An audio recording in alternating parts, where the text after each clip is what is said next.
Explica aí pra galera, então, como que o cara calculou a velocidade da luz lá, que a história é bem legal. Explica aí pra turma, aí, pra gente ter aí, ó. Bem, é assim, ó. Se você pegar um telescópio e olhar pra Júpiter de madrugada, que é a estrela grandona que tá aparecendo aí. Quando tem um pôr do sol agora, em março, aí vai aparecer uma estrela bem grandona e depois o sol se põe. Ela é Júpiter. Aliás, ontem, se não me engano, tava pertinho da Lua, né? Exatamente. Ontem acho que foi conjunção de Júpiter com a Lua. Conjunção, fica do lado da Lua, é fácil de ver. Aí é uma estrela grandona, amarelada, esbranquiçada, ela não pisca. E quando você olha pelo telescópio, ela deixa de ser uma e aparece 4 aqui ao redor dela, 4 pequenininhas. E essas 4 pequenininhas ficam andando, elas andam assim pro lado e pro outro. E Galileu observou que levava umas 7 horas. Se você começasse a olhar 8 da noite e ficasse até 6 da manhã, você conseguia ver uma passando de um lado pro outro. Inclusive, eu já fiz isso com esse telescópio caseiro aqui. Eu fiquei olhando na época que eu era mais apaixonado ainda que eu fiz ele. E ela some aqui, aí umas 5, 6 horas depois ela aparece do outro lado, o que é muito bonito. É como se fosse um sistema solar pequenininho. E o Euler Romme, o cientista que olhou lá por 40 anos, ele percebeu o seguinte, que quando Júpiter estava perto da Terra, esse movimento acontecia e a conta matemática batia. Não, é para acontecer dia tal ao meio-dia, e acontecia. Só que quando Júpiter estava mais longe, aí era para acontecer ao meio-dia, acontecia meio-dia e 11, por exemplo. É como se tivesse um atraso de 11 minutos. Então ele calculou que esse atraso era por quê? Porque a informação não chegava na hora. A coisa acontecia na hora, porque o planeta se mexe do mesmo jeito sempre. Mas o que não chegava aqui no olho dele? A luz. Então ele disse que a luz ficava lenta, ela se atrasava, né? E a gente descobriu a velocidade da luz assim. Na verdade é isso, né? Ele descobriu o atraso da luz, né? O exatamente. atraso da luz. Não, e é sensacional, né? Porque o cara com pouca matemática chegou numa conclusão, e aí depois esse experimento, depois foi feito aqui em Terra, né? Nas montanhas e de tal, outras né? formas. De outras formas, mas ele foi o primeiro a sacar que tinha um atraso. Quando estava mais distante, tinha um atrasinho, né? Porque não conseguia prever a posição, né? E tudo por amor à astronomia, como você falou aí, né? Olhar o céu e tudo. Não, astronomia é sensacional. Qual a área da astronomia que você mais gosta, assim? É de olhar planeta, lua, essas coisas mesmo? Ou a parte lá, por exemplo, buraco negro, estrela, essa parte assim mais de astrofísica? Essa parte eu acho mais avançada, né? Na verdade, nem consigo entender muito bem, aí eu não mexo muito nela por enquanto. Mas é muito bonita também, né? Que mexe com as questões mais profundas do universo, na verdade, né? Essa parte de buraco negro, de tecido, tempo e espaço. Ou então de pulsares. Isso aí é muito mais profundo do que um planeta, por exemplo, ou uma estrela, né? Mas você gosta mesmo dos planetas, por enquanto essa parte menor, mais simples. Da Lua. E como a matemática explica eles, né? Entendi. Ah, tá. Você usa a matemática para isso. Quem que falava mesmo? Que a matemática é a linguagem com que Deus escreve. Escreveu o universo, era o Galileu. Galileu, né? Galileu falava isso. Galileu que falava isso, é isso mesmo. Galileu ele tinha toda essa pegada aí. Ele era meio amigo do Papa na época, né? E aí ele tinha uns... Quando ele mostra lá a primeira vez, né? Tanto que aí o pessoal, depois de 400 anos, a igreja veio pedir desculpa para ele e tudo, né? Então mas ele fazia... Dizem, né? Que ele fazia meio de trollagem com o Papa. Que ele era amigo, então ele meio que ficava trollando o Papa. Aí um dia colocaram ele pra... Falou, agora você vai parar de trollar, você vai ver o que vai acontecer. Mas que legal, cara. Então aí a Lua você gosta de observar também. E os planetas. E vem cá, você lá na sua cidade, já viu alguma coisa estranha no céu assim? Rapaz, a gente vê os satélites, né? Aí vê o risco passando. Aí eu pesquiso lá no aplicativo que mostra o mapa das estrelas e diz, é um Starlink, não sei o que, né? É um satélite aí. Então, pra mim é só o satélite, né? Agora, legal seria ver, por exemplo, uma bola de fogo, igual o pessoal diz que vê, né? Uma coisa extraordinária assim, mas desse tipo nunca vi não, só... Nunca viu? Não. E alguém tipo assim... já relatou pra você que viu alguma coisa? Relatam. Eles relatam que vê luz grande piscando e sumindo, né? E aí você explica pro pessoal o que é. Agora, eu não sei, por exemplo, o que é isso, né? Não sei se... Porque tem duas histórias. Ou pode ser algo que aconteceu de verdade ali, não tem explicação, ou pode ser uma ilusão, a pessoa viu outra coisa e pensou que era aquilo, né? Então, na verdade, eu nem sei. Por exemplo, tem o raio-bola aí, que é aquele raio de fogo. Nunca foi explicado, né? Raio-bola. Já viu raio-bola? Não. Não? Eu já vi raio-bola, cara. Pois é, olha aí. E é uma coisa que ainda não tem uma explicação definida totalmente, né? Não é isso? Não existe. Não, raio-bola não, até tem. Raio-bola tem sim, porque o raio-bola, ele acontece em determinadas situações atmosféricas, quando você tem, por exemplo, você tem uma plantação de cana. Aí o pessoal corta a cana e taca fogo, não fazem isso na cana? E aí aquele terreno fica muito seco. Então, dependendo da condição atmosférica, se estiver muito seco também a atmosfera, ali cria aquela energia estática e acaba gerando raio bola. Tanto que raio bola, você tem muitos e muitos relatos dele que são feitos em grandes plantações, por conta dessa situação que acontece. Ou plantação de milho, ou plantação de cana, qualquer coisa que é muito grande, que cria essa condição atmosférica, aí o raio começa a correr ali por dentro, entendeu? Legal. Então acontece. Eu já vi aqui dentro do meu prédio, onde eu estudava aqui na universidade, na USP, eu estava estudando lá num sábado, o raio bola entrou dentro do prédio, porque ele entra. Isso que é o negócio dele.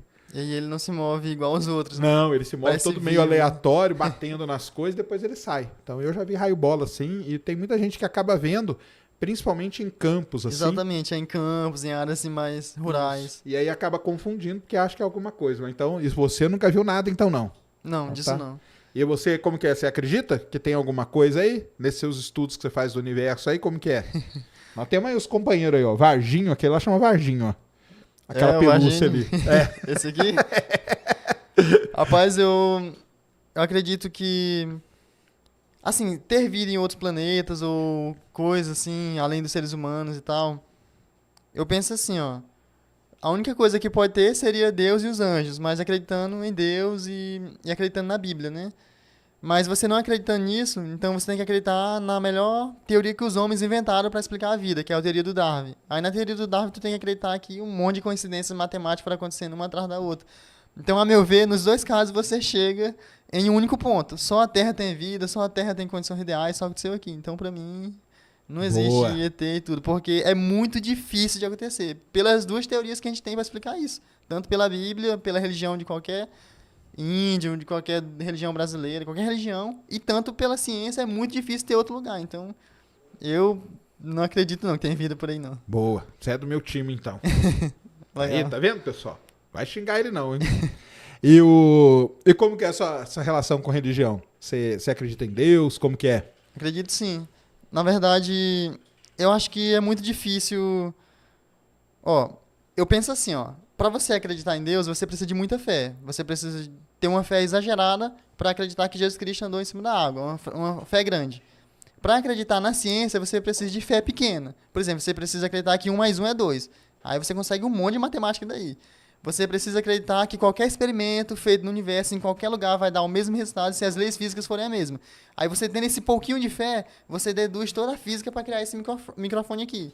Então, qual é a diferença da ciência para a religião? É porque a ciência exige fé em pedacinhos pequenos, que são os axiomas, os postulados, as estruturas lógicas pequenininhas. E a religião, não. A religião exige uma fé maior em acontecimentos maiores. Então, para mim, são só duas formas diferentes de explicar a mesma coisa, entende? Entendi. Então, legal. O pessoal fala assim, Deus não existe, mas pra mim não faz diferença, entendeu? Pra mim, Deus existe e ele explica muita coisa. Eu acreditando nele, explica muita coisa que eu não explico usando a ciência, por exemplo, entende? Certo.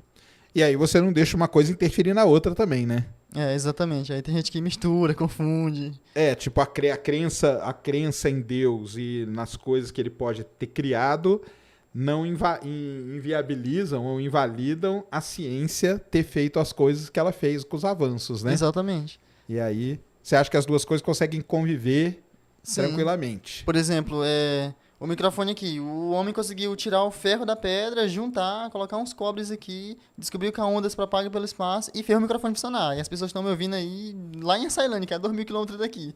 Então, claramente o homem dominou aqui, ele entendeu como funciona. Mas quando ele tenta descobrir o que é essa onda lá, quebrando ela um pedacinho menor, aí ela faz graça com a cara dele, porque ela se transforma em energia, às vezes transforma em matéria, e nunca foi explicado isso ao certo, né?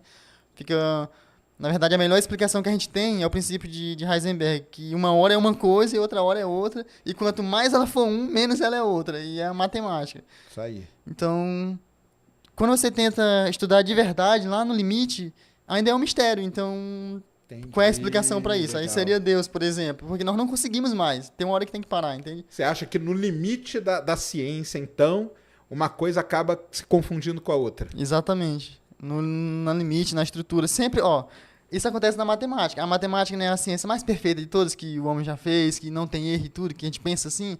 Mas, por exemplo, Kurt Gödel foi um matemático que se matou porque ele descobriu que algumas coisas não podem ser provadas com verdade e mentira. Por exemplo, quem veio primeiro, a galinha ou o ovo? Aí se você tentar descobrir se isso é verdade dentro disso mesmo, você nunca vai chegar no final. Então, e aí, isso é verdade ou não? Então, não tem como você mostrar que é verdade dentro dessa história aqui. Entendi. Então, mesmo a matemática sendo considerada muito boa, tem coisas nela que ela não consegue explicar. Exatamente, que você tem que acreditar simplesmente que é daquele jeito e pronto. Que apareceu daquele jeito, é isso mesmo. Então, esses pequenos mistériozinhos, assim, pra mim, não me deixam em paz, assim, não. Saquei, isso aí te incomoda. Incomoda bastante. Ah, é? Saquei. Mas aí você, nesse seu incômodo aí, você vai tentar buscar uma explicação científica. Exatamente. Tentar medir a coisa, né? Porque é isso que o ser humano faz, ele tenta medir. Eu tenho até uma motinha aqui, ó. Deixa eu pegar ela aqui. É só um brinquedo de criança, né? Ela é até famosa lá. E parece não ter regra nenhuma, né? Tu puxa pra trás, ela anda pra frente e uma hora ela vai parar. Parece Fricção, não ter regra. né? Isso. Só que tem uma regra matemática muito simples, por exemplo. Ó, eu vou puxar ela aqui 2 dedos e vou soltar. E ela vai andar, ó. Puxei pouco, vamos puxar 3 aqui. Puxar 3 e vou soltar. Oxente. Tá, vamos puxar 4 aqui, já que ela não tá andando, ó. Puxar 4 e vou soltar. Aí ela vai andar 9 vezes esse tamanho aqui, ó. 9 pedacinhos desse. Até chegar aqui. E se você fizer isso com um tamanho maior, tipo esse tamanho aqui, ela vai andar até chegar 9 vezes esse tamanho. Entendi. Então, sempre tem uma regra aqui, entende? Tem uma regra matemática ali. Tem uma regra que tá regendo tudo isso. Isso. Mas, na verdade, a gente não sabe o que é. A gente vai chamar de energia, de força, de tudo aí. Mas a gente vai só medir essa coisa, calcular ela. Conseguir quantizar ela, conseguir criar uma quantidade que a gente queira dela, mas não vai descobrir o que é de verdade, entende? Vai só descrever de uma forma matemática muito bonita. Entendi. Entende? Mas o poder, né, continua acontecendo sozinho aqui, a física acontece sozinha. O que a gente vai fazer é calcular muito bem a ponto de fazer previsões e criar o resultado que a gente quer, entende? Sim. Vai tentar explicar o máximo o que está acontecendo. Exatamente. Mas lá no limite mesmo, você vai continuar tendo um mistério ali, né? Exatamente. Entendi. Então você acha que essas duas coisas conseguem conviver relativamente bem? Relativamente bem. Não são inimigas. É tanto que os maiores cientistas da humanidade, eles eram bem religiosos. Por exemplo, o René Descartes lá, que inventou o plano cartesiano e que ele inventou um método para corrigir o próprio raciocínio, coisa e tal. E ele dizia que Deus jogou os planetas da primeira vez e esse cara se mexendo para sempre, porque a origem tem que acontecer, alguém tem que colocar no início para já estar movimentando, né? A teoria do Einstein, do Newton, só funciona se a Terra já estiver em movimento e chegar perto do Sol, né? Ela já tem que vir correndo de algum lugar. Então, sempre tem uma partezinha que não é explicada, né? Então, para mim, dá para conciliar as duas coisas sem problema nenhum. Legal. O Einstein, ele não gostava muito, né? Dessas coisas tipo força, era um negócio que ele não, né? Ele não se dava bem com isso. Tanto que ele era tretado com o pessoal da quântica, né? Porque ele achava que era tudo meio mágico ali, né? Ele brigava com bola demais. Ele não aceitava aquelas coisas ali, porque falava, cara, mas isso aí não tem. Por isso que ele veio com a relatividade, com uma explicação diferente da gravidade, né? Que não é força. Que ele ficava, como assim força, cara? Qual é um negócio, uma mágica ali? Não é isso. É uma deformação. Aí com a deformação ele conseguiu avançar um pouco mais, né? Vamos dizer assim, né? E explicar outras coisas que faltavam na do Newton, né? Explicar coisas que faltavam na de Newton. Mas isso era uma coisa que sempre incomodava ele quando vinham com explicações, mas por isso que foi até o final da vida dele tretando com a galera da quântica. Porque a quântica é isso aí, né? Você chega num limite e aí agora? Pois é. Agora nós vamos ter que tentar medir. Tanto que agora há pouco tempo ganharam o prêmio Nobel medindo o entrelaçamento quântico, aquelas coisas todas. Mas ficou muitos anos aí parado, né? Então isso é muito